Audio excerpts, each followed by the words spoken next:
Ние како влада постојано инвестираме во комплементарни економски политики кои што вложуваат и во компаниите, но исто така се грижат и за благосостојбата на работниците, и токму таков пример е и оваа компанија. Она кој што може да се истакне е дека во изминатите 2,5 години вложивме повеќе од 100 милиони евра директно во странските и во домашните компании, се со цел да го поттикнеме нивното производство и да ги направиме условите за развој на нивниот бизнис посоодветни во нашата држава. Но дополнително инвестираме и во работниците. Една од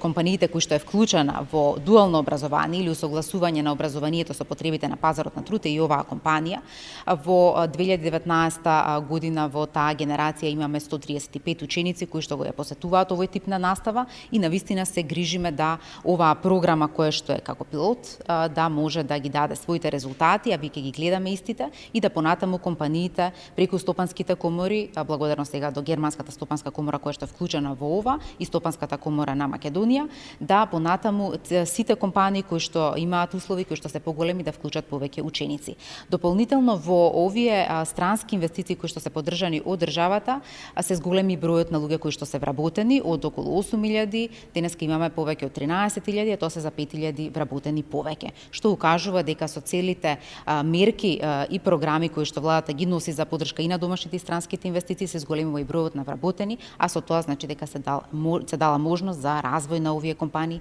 и за раст на овие компании.